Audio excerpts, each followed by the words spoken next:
भगवान कृष्ण के जो चरित्र हैं वो साधारण व्यक्ति बुद्धि के बल से जब समझने जाता है तो भ्रमित हो जाता है, कंफ्यूज हो जाता है। जैसे क्रम में माखन चोरी सुना, गिरिराज जी का चरित्र सुना, चीर हरण है।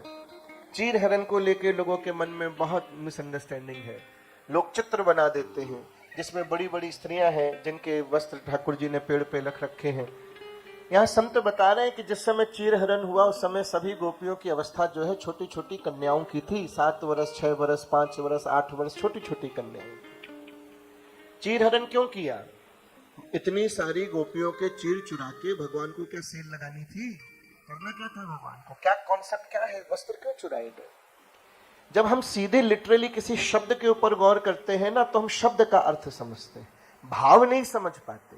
लोग कहते बताओ वस्त्र चुरा लिए, ये सब्जेक्ट ऐसे कि कौन सुने कौन बोले, जरा सा बोलो तो अर्थ का अनर्थ हो जाएगा। समझे, अगर कोई लीला भगवान दिखा रहा है या प्रकट हुई है तो उसके पीछे गहरा रहस्य है, सिद्धांत है। गोपियां जो कार्तिक का स्नान, कार्तिक का महीना आता है, कार्तिक में सबने नियम लिया है कि हम यमुना स्नान करेंगे। बहुत संक्षेप में टू द पॉइंट आप लॉजिक समझे। कार्तिक स्नान का व्रत लिया है, नियम लिया है कि 1 महीने हम सुबह कार्तिक स्नान करें। किस लिए? जिससे श्री कृष्ण को हम पति रूप में प्राप्त कर सके। अपने भारतीय संस्कृति में हर कुंवारी कन्या को यह अधिकार दिया है कि वो अपनी मर्जी का पति चुन सकता है।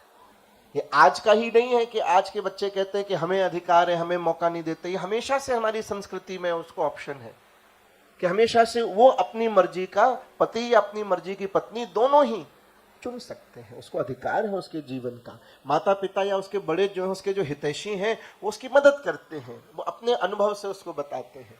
कभी कभी आपस की चर्चा में वो उस प्रकार की नहीं हो पाती तो ऐसा लगता है जैसे एक छोटे बच्चे को जब कोई दवाई खिलाता है तो बच्चे को क्या लगता है कि सब दुश्मन है मेरे, इतनी कड़वी दवाई मुझे जबरदस्ती खिला रहे। ऐसे ही कई बार चीजें गलत फहमी में अलग तरह से प्रटेंड होती है। राधे राधे। यहां तक बात क्लियर हो रही है? वो सारी गोपियां सखियां जो हैं, जो छोटी छोटी आयु समझ लो सब 5 साल, 7 साल, 8 साल, 9 साल, छोटी छोटी जो कन्याएं हैं, व्रत कर रही हैं। किस भाव से? कि बदले में हमें श्री कृष्ण का प्रेम पति रूप में प्राप्त हो। सब कोई भी कर सकता है, लेकिन उनसे उस व्रत में एक अपराध हो रहा है। और दूसरी चीज ये समझो कि जब आप कोई भी पढ़ाई करोगे तो टेस्ट तो लिया जाएगा ना। टेस्ट किस लिए है? ये देखने के लिए कि आपकी पढ़ाई में आप कहां तक पहुंचे हैं, कितने पक्के हैं। टेस्ट क्या करता है? आपकी रियलिटी आपको दिखाता है। आपको फेल करने का शौक थोड़ी ना है टीचर को। ये दिखाना चाहता है कि आप खुद देखो कि कैलकुलेशन आई कि नहीं, ये हिस्ट्री तुम्हें याद हुई कि नहीं हुई, ग्रामर तुम्हें क्लियर हुआ कि नहीं, फॉर्मूलाज तुम्हें आए कि नहीं आए। जिससे यहां आ जाएंगे तो फिर तुम लाइफ में कभी भी इन पे अटकोगे नहीं। राधे राधे।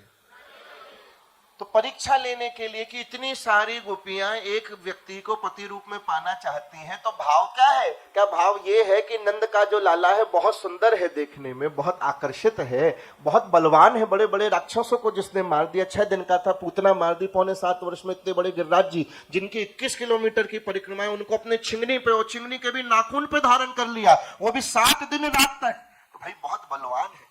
संसार में एक दूसरे से अट्रैक्ट हम किस बेस पे होते हैं? गुणों के बेस पे तो होते हैं ना कि भाई फलाना बहुत सुंदर है, बड़ा बलवान है, बड़ा रूपवान है, उसकी क्वालिटीज, उसका नेचर बहुत अच्छा है। लोग इन्हीं चीजों पे एक दूसरे के प्रति आकर्षित होते हैं। तो भगवान ये देखना चाहते हैं जो सारी गोपियां मिलकर व्रत कर रही हैं मुझे पति रूप में पाने के लिए, तो इनका पर्पस क्या है? कि एज अ ह्यूमन बीइंग जो बहुत सुंदर है, नंद बाबा का इकलौता लड़का है, इतना बड़ा जिसका राज्य है, इतनी बड़ी इतनी सारी गैया हैं, जिसके पास बलवान है, तो ऐसा रूपवान उस मनुष्य से विवाह करना चाहती है कि भगवत तत्व तो समझ करके विवाह करना चाहती है। मुझ में भगवान देख रही है कि मुझ में इंसान देख रही है। राधे राधे। और एक दोष क्या हो रहा है कि जल के देवता कौन है? वरुण है।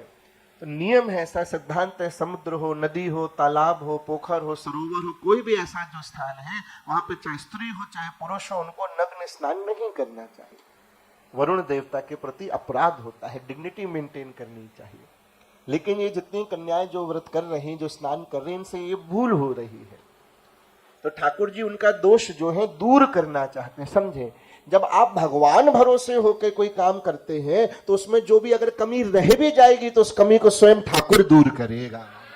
और जब तुम अपने बल पे करोगे और कोई कमी रह जाएगी तो कोई बचाने नहीं आएगा, तुम्हें खुद ही संभालनी पड़ेगी और उल्टा तुम्हें दायित्व और निभाना पड़ेगा कि गलती हुई कैसे जवाब और दो।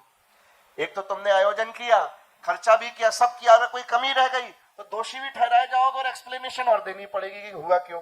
और जब गुरु के बल पे किया, हरि के बल पे किया और कोई कमी रह भी गई तो उस कमी को स्वयं ठाकुर जी आकर के दूर कर देंगे, तुम्हें नहीं संभालना।